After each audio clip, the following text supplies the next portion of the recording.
जी प्रेम से कहना से अपनी जीवन में भक्ति की शुरुआत करें और वहीं फिर इस प्रकार के सवाल जैसे हमने आज भी सुना कि इसकी फिर जरूरत क्या है, क्या आवश्यकता है। महापुरुषों ने भाव रखे कि कहते आप यही है कि अच्छा इंसान बनना है, कहते आप यही है कि किसी के साथ बुरा नहीं करना, कहते आप यही है कि परहित करना है, सेवा करनी है। हम सब कुछ कर लेते हैं, पर परमात्मा की इसमें क्या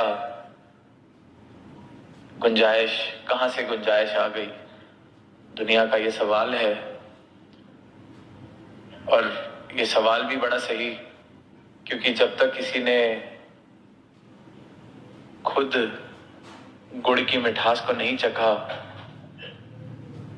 उसका सवाल तो बिल्कुल सही है कि क्या होती है मिठास, किसे कहा जाता है मिठास, ये क्या तुम गुड़ की बातें करते हो। और जो स्वाद ले रहा है वो जितना भी प्रयास कर ले शब्दों से उसको बताने का, उस मिठास के बराबर तो उसके शब्द भी नहीं पहुंच सकते, तो वो प्रयास अपना जारी रखता है कि किसी तरह किसी दिन ये गुड़ को चखने के लिए राजी हो जाए, फिर ये शायद सवाल इसके जीवन से खत्म हो जाएगा कि किस लिए ये गुड़ क्या होता है, ये मिठास क्या होती है। तो वहीं कि ये क्या गुंजाइश है फिर परमात्मा की, क्यों जब करना ही ये है। तो वहीं फिर सदगुरु समझाते हैं कि एक तो है जीवन जीना जिसमें हम कर रहे हैं, किसी का भला करते हैं तो अपने आप को कर्ता भी समझते हैं, किसी के लिए कुछ अच्छा करते हैं तो खुद को कर्ता मान लेते हैं कि मैंने कुछ करा है किसी के लिए। और जब कर्ता मानते वक्त मैं कुछ करता हूं तो मेरे मन में एक्सपेक्टेशन जाहिर सी बात है पैदा भी होती है कि मैं इसके लिए कितना करता हूं, इसने आज तक मुझे ठीक से पूछा भी नहीं, मैं किस किस के लिए क्या क्या करता हूं, पर कोई मेरे लिए तो कुछ करता नहीं। तो सदगुरु बताते हैं कि जब ये सत्य को जब जाना जाता है तो कर्ता भाव खत्म होने की जगह एक करते भाव की जगह परमात्मा ले लेता है। ये मेरा स्वभाव हो जाता है। जब इस सच को मैं प्राप्त कर लेता हूं तो अच्छा करना नहीं, जीवन अच्छा हो जाता है। मैं अब सिर्फ अच्छा करता नहीं, मैं अच्छा हो जाता हूं। मैं सिर्फ प्रेम करता नहीं, मैं प्रेम हो जाता हूं। हम सब ने वो पंक्तियां सुनी होंगी कि मृतक कहिए नानका जे प्रीत नहीं भगवंत, कि जिसके जीवन में इस भगवंत को लेके, इस परमात्मा की प्रीत नहीं है, उसको मृतक कहा जाए, मरा हुआ माना जाए। लाश बराबर है वो जीवन जिसमें परमात्मा नहीं बसा है। अब सुनने को तो लगता है कि ये कैसी बात की जा रही है, मैं चल फिर रहा हूं, सारे काम कर रहा हूं, दुनिया में इतना परोपकार कर रहा हूं, परमात्मा नहीं है मेरे जीवन में तो क्या, जिंदा तो मैं हूं। पर ये जो चलते फिरते जीवन की बात यहां नहीं की जा रही, यहां उस जीवन की बात की जा रही है जो हम सब प्राप्त कर सकते हैं, उस जीवन हारे को प्राप्त कर सकते हैं कि मैं ना मरूं मरी वो संसारा, अब मुझे मिले वो जीवन हारा। तो ये जब जीवन हारा मिल जाता है तो सही मायने में हम भी जीवित होते हैं। तब तक तो एक मशीन की तरह जीवन चल ही रहा है। और दास बिल्कुल भी ये नहीं कह रहा कि जो अच्छा सिर्फ कर रहे हैं वो करना बंद करते हैं, जिनके जीवन में परमात्मा नहीं लेकिन वो अच्छाई कर रहे हैं तो उस अच्छाई की भी बहुत मुबारक, बहुत अच्छा है। उसकी वजह से संसार में बड़े बड़े काम हो रहे हैं, लोग एक दूसरे की सहायता करते हैं, बहुत अच्छा है। पर फिर वही कि वो अधूरा है, उसको पूरा किया जा सकता है। मैं एक बीज की तरह इस दुनिया में आया हूं और मेरे अंदर भी पेड़ बनने की संभावना है। फल भी उगेंगे, फूल भी उगेंगे। हर एक इंसान इस संभावना को लेके इस धरती पे, इस धरा पर निरंकार ने भेजा है। तो मैं क्यों राजी हूं सिर्फ एक बीज की तरह। हाल ही में एक उदाहरण दास ने दिया कि सिर्फ कर्मों की अगर बात की जाए कि कर्म अच्छे हैं, वो बहुत मुबारक है, उसकी बहुत आवश्यकता है। वहीं हम देखते हैं कि कहीं किसी जगह को सजाना हो, स्टेज को भी हम देख रहे हैं सजाया हुआ है, फूल लगे हैं, तो ये असली फूलों की जगह कागज के फूल भी लग सकते थे। कागज के फूल भी सजावट का काम कर देते हैं। अच्छे कर्म सजावट का काम जरूर कर रहे हैं इस धरती पर, समाज में, पर वो कागज के हैं, मृतक हैं। तो बिना परमात्मा के जो जीवन है वो बेशक अच्छाई कर रहा हो, वो मृतक कागज का जरूर है। तो जब हम सब असली फूल बन सकते हैं तो हम कागज के फूल बन के क्यों राजी रहना चाहते हैं? क्यों ऐसा जीवन बिताना चाहते हैं जिसमें कोई रस ही नहीं? और इस उदाहरण से दास को एक कहानी याद आती है कि एक बार एक इंसान का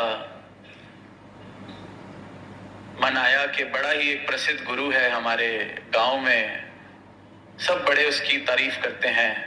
अब वो चाहता था उसका शिष्य बनना, पर सोचता था कि मैं कैसे मानूं कि ये गुरु हैं, मैं कैसे इनका शिष्य बनूं। तो वो सोचता है, जाता है उनके पास कि क्या आप मेरे एक सवाल का जवाब देंगे तो मैं आपके चरणों में अपना शीश झुकाता हूं। गुरु वैसे तो कहता है कि मुझे तो इस बात से कोई फर्क नहीं पड़ता कि तुम शीश झुकाओ कि नहीं, पर तुम्हारे जीवन में किसी सवाल का जवाब देके अगर कोई फर्क आ सकता है तो मैं प्रयास जरूर करूंगा। तो वो कहता है कि आपको सब गुरु मानते हैं, तो मैं आपको एक सवाल कह लीजिए, एक टेस्ट कह लीजिए, आप उसका अगर निवारण कर देंगे तो मैं मान जाऊंगा कि मैं आपके चरणों में आ सकता हूं। वो फिर कहते हैं कि मुझे इस बात से कोई फर्क नहीं पड़ता कि कोई मेरे चरणों में आता है कि नहीं, पर आइए आपकी बात को पूरा करने की कोशिश करते हैं। तो वो उसको एक कमरे में लेके जाता है और दूर खड़ा कर देता है गुरु को। वो कहता है, वो देखिए सामने 2 फूल रखे हैं, देखने में वो फूल बिल्कुल एक जैसे, रंग भी एक जैसा, सब कुछ एक जैसा। तो वो कहता है कि इसमें से एक नकली है और एक असली है, आप बिना छुए इतनी दूरी से बता दें कि कौन सा असली है और कौन सा नकली। आप कहते हैं कि बिना भगवान के जो जीवन है वो मृतक है, बिना भगवान की प्रीत के जो जीवन जिया जा रहा है वो कागज के फूल के समान है।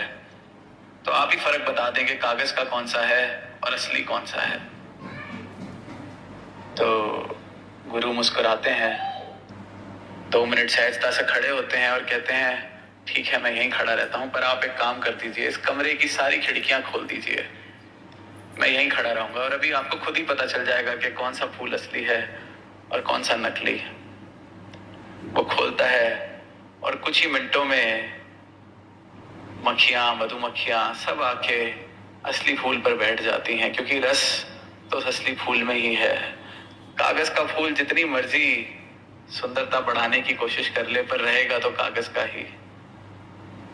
तो जहां इस विषय पर कोई सवाल पूछता है कि परमात्मा की आवश्यकता क्या है, परमात्मा को कोई आवश्यकता नहीं है कि आप उसको अपने जीवन में शामिल करो। परमात्मा परमात्मा ही रहेगा। परमात्मा हमारा मोहताज नहीं है, सतगुरु हमारा मोहताज नहीं है, सत्य हमारा मोहताज नहीं है, सत्य ने सत्य ही रहना है। पर मेरे जीवन में ये संभावना है कि मैं जो कागज के फूल की तरह एक जीवन जी रहा हूं उसको मैं जीवित कर लूं, उसमें मैं ये प्रेम की महक, प्रेम का रस भर लूं, ये संभावना।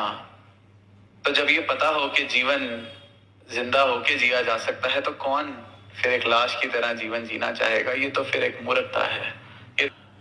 तो जब ये सवाल उठता है कि परमात्मा क्यों, तो जवाब जितने मर्जी दे लें, पर असल जवाब तो यही है कि परमात्मा क्यों नहीं, क्योंकि ये तो हम सबकी संभावना है। कोई बीज पूछे कि फूल क्यों बनना है, पेड़ क्यों बनना है, तो उसको क्या कोई जवाब दे? वो तेरा होना है पेड़ होना। उस बीज को कोई कैसे समझाए कि तू है ही पेड़, तू है ही ये फूल, अभी तुझे पता नहीं है। वो कहे कि मुझे धरती में क्यों आप दफना रहे हो, इस अंधेरे में क्यों डाल रहे हो, मुझे नहीं जाना, मुझे नहीं बनना पेड़। और यही इंसान की हालत है कि क्यों मुझे मेरी नींद से जगा रहे हो। मैं खुश हूं सोया हुआ, क्योंकि यहां सब कुछ मिला हुआ है। पर फिर संतों ने यही आवाज दी कि सपने को कब तक सच मान के जीते रहोगे, जाग करे जीवन जियो, सत्य को प्राप्त करके ये जीवन जियो।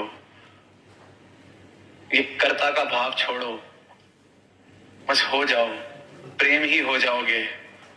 तो वो जो पंक्तियां भी हम अक्सर सुनते हैं कि ढाई आखर प्रेम के पढ़े सो पंडित होए, तो ये पंडिताई कोई किसी शास्त्र की पंडिताई नहीं मिल रही, ये जीवन जीने की कला की पंडिताई बख्श देता है सतगुरु। कि ये प्रेम को प्राप्त करके, सच्चाई को प्राप्त करके आप प्रेम हो जाएं, वरना फिर वही पंक्तियां कि मृतक कहिए नानका जे प्रीत नहीं भगवंत। और जब तक इस भगवंत की प्रीत जीवन में नहीं बसती, तब तक हम प्रेम होता क्या है इसको जान ही नहीं सकते। तब तक जितना प्रेम हमारे जीवन में है सब एक सौदेबाजी, it is in expectation of something in return. वो प्रेम किया ही इसलिए जा रहा है कि सामने से मुझे कुछ चाहिए, चाहे वो तारीफ चाहिए, चाहे वो प्रेम चाहिए, चाहे वो सत्कार चाहिए, चाहे वो कुछ भी चाहिए, पर किसी ना किसी चीज के लिए प्रेम किया जा रहा है। बस इजाजत चाहेगा साथ संगत जी प्यार से कहना धन निरंकार जी। साथ संगत जी प्यार से कहना धन निरंकार जी। साथ संगत जी दासी आप जी के चरणों में एक कहानी रखने जा रही है, कृपा करना। साथ संगत जी, एक व्यक्ति एक ऋषि के पास आया और ऋषि से पूछा कि गुरुदेव, हमेशा खुश रहने का राज क्या है? ऋषि ने कहा, मेरे साथ जंगल चलो, खुश रहने का राज बताता हूँ। दोनों जंगल की तरफ चलने लगे।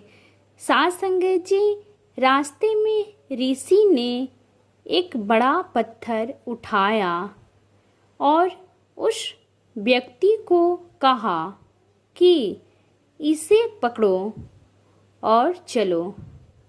व्यक्ति ने पत्थर उठाया और ऋषि के साथ साथ जंगल की तरफ चलने लगा। साथ संगत जी, कुछ समय बाद व्यक्ति के हाथ में दर्द होने लगा, लेकिन वह चुप रहा और चलता रहा। साथ संगत जी, पर जब व्यक्ति से दर्द सहा नहीं गया तो उसने ऋषि से कहा कि उसे दर्द हो रहा है।